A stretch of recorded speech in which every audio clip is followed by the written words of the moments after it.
Yo, what's up, guys? Hope you're well. This is Anthony from the Scale with Sales team, and we are back with another training. Today, this training is going to consist of the flow of a sales call and the best place you should be handling objections. Okay. So, I assume most people know the different stages of a sales call, but just so we're all on the same page, I'd like to start with that. So, here we have what they refer to as the straight line sale. Okay. Now, you may hear these stages be called different things depending on who's teaching them, who you're hearing them from. Sometimes there's other little ones that are in between here, but here are just the main ones so we're all on the same page. We have rapport. Okay, we know what rapport is. You jump on the call with somebody, you do a minute or two of rapport, asking them where they're from, a little bit of chit chat. You're showing you're a human. You're just kind of breaking the ice when you get on a call. Okay, then we're setting the frame of the call. The frame of the call is we're setting the agenda for the call. We're setting the frame in which the prospect views us, okay? And we're just setting clear expectations so that way the call runs smoothly, okay? The symptom of you not setting a good frame, if you're not setting what the agenda is of the call, you're going to have people asking you about the price prematurely. You're going to have people asking you questions about coaching prematurely, and you're not really going to have a good flow and control over the call, and the prospect's not going to view you as an authority figure. So very important to frame. We could make a whole other video on that. I could talk about it. Then we go into discovery, okay? Discovery is where we're asking the prospect questions to determine if we can help them, okay? And then we go into what I would consider the second half of the call. The second half of the call starts here, okay? That is your pitch and everything after the pitch. You're closing, you're tying down, all of that, okay? So this is the second half right here, getting a little messy here, but you guys get the point. So the pitch and the close is the second half. What most people do is they try to handle objections during the second half of the program or second half of the sales call. And I'm going to explain why that doesn't work, okay? If you're only relying on handling objections at the end of the call, you don't really have any leverage, okay? And the reason that is a lot of times at the end of our sales calls, we get yeah, this is great. I need to think about it, even though they seem like they were all bought in and it was green lights. So they're telling you they need to think about it. They're not giving you a really clear objection. So we don't know if we have the right objection. We have to isolate and go through this whole handling process here, okay? The tension's higher. Your prospect's nerves are up, okay? We've also spent a lot more time on the call. So like the call might be ending soon. We might have to get off it soon. We run the risk of running to, a hard stop from the other party. We run the risk of them leaving the call because they have the price, they have all the information. We run the risk of wasting time handling an objection that's not real objection. And we've never actually gotten any commitment out of the prospect to want to make a change. We've solely relied on our pitch to be the main mechanism that closes this person. And then when we get objections, we're handling objections here where we have no leverage. Okay. I'm going to explain why it doesn't make sense for you to rely on your pitch to close somebody. Let's say you're a fitness coach. Okay. Your prospect is on the phone because they need help with their fitness. They probably need help with their fitness because they don't know what to do. It doesn't matter if you're selling fitness. It doesn't matter if you're selling business coaching. Your prospect is on the call because there is something that they do not know how to do that they need help with. So for example, if you're just relying on your pitch, what is your pitch? You describing your program. You describing how you're going to help that person. In my mind, it doesn't even really matter what the pitch is. They don't really understand it. If you're sitting here and you're saying, hey, we're going to count your macros, we're going to do this, we're going to program you this way, and you're going to walk this many steps, and I'm going to set you up in this app.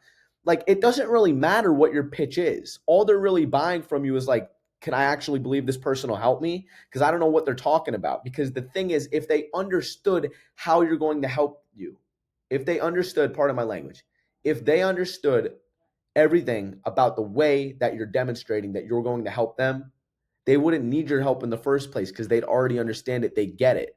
So it's very silly to think that this is what's going to close somebody. What's really going to close somebody is us getting a commitment out of that person. So The best place to handle objections is in the first half of the call before you pitch.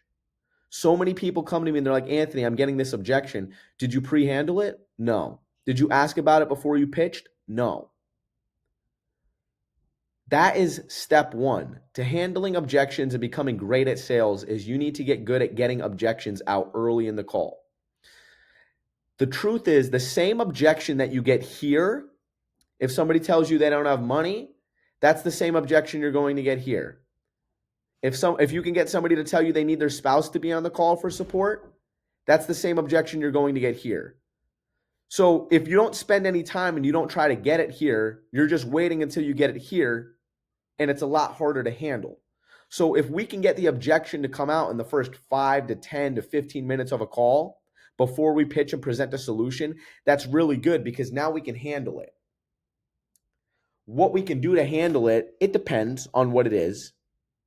But ideally, the main thing that we want to figure out is, okay, what has prevented this person from changing their situation previously? So let's just say I'm selling fitness for an easy example. So what's prevented you from maybe making a more tangible step to work on your health and fitness previously? Maybe before this, we asked them, how long have you been wanting to get in shape? They're going to tell you a year, 6 months, 2 years, 3 years. Gotcha. So I know it's been 3 years. So, what would you say, like, is there anything that's prevented you from taking a more tangible step or hiring a coach or doing something more concrete to get your health and fitness to where you want it to be, over the last 3 years? Like, what would you say was the main thing that prevented you? Well, they're probably going to tell you only a few things. I don't have the money. Okay, so let's say they say I didn't have the money. Gotcha. So when you say you don't have the money, what do you mean? Let's get some clarity. Because it doesn't really make sense. If they're telling you like they don't have the money, okay, well, like, what do you mean by that? Did you try to hire a coach before and like their payment or their package was just out of your budget? Or what do you mean? Like you just didn't have enough money to like pay for the groceries, your gym membership, your supplements? Like, what did you mean by that specifically? Because it kind of makes no sense that they're telling you they have a financial objection before you even go over your price. Because what if your program was $10? So they have no idea what your program is. They have no idea what the value is. They have no idea what they're getting. They have no idea of the payment plans and logistics that you offer. So the fact of them saying, well, finances might be my objection today, it makes no sense that they're saying that. What their actual objection is they have a belief, they have a commitment issue that they're not willing to spend money to do something like this. Because what you'll find is, well, if they tell you it's money, most of those people never even tried anything anyway. They have no tangible evidence that allowed them to know that finances would be the thing holding them back. They're just broke and they just think they can't afford anything to change their lives. So we need to instead reframe that belief, okay? I'm not going to get into reframing beliefs on this call. My point is to show you guys where you should be handling objections. We can get out the spousal objection. Okay, gotcha. Like, does your spouse know you're on this call? Like, what do they think of you, taking your health and wellness more seriously? Do they know that you're trying to get a coach and you're going to be actively like spending time in the gym and putting maybe some finances into this project for yourself? What do they think of that? Do you need their support? Might as well get that all out here instead of here, because it might not even be the real objection here, right? So any objection, we want to get commitment. We want to reframe their belief before we pitch, and we have to get them to the point where they know they need to make a change. They know they need to do something different. They know they need a solution. And then what's next? Our solution, which is our pitch. We're the fastest, quickest solution. If we can build up so much urgency and pain and get them to really like sit in it and understand they need to make a commitment and they need to do something different, and then we're the next person that could present them an opportunity to do that, you're going to sell a lot more people because you've overcome the objection here. You're not even going to get an objection at the end of the call. And if you do, okay, so be it, right? We have ways to handle objections at the end of the call. The point is it's just way easier to do it here, guys. Way easier. So quick little training here, just brain dumping on you. Really take this into consideration in your sales process and understand, okay, what am I going to do? What am I going to ask to overcome objections prior to the close? That's the outcome I want. So what do I need to ask? Or what are the objections I typically get at the end of the call? Oh, I get money, I get spouse. Okay, so how can I start to ask about that shit earlier in my call? Reverse engineer. All right, guys. Remember, drop a subscribe. And if you guys want to work together to improve your business's sales process, hit me up on Instagram or book a call with our team. Would love to see if there's any compatibility between where you're at, where you're trying to go, and what we do at Scale with Sales. Peace.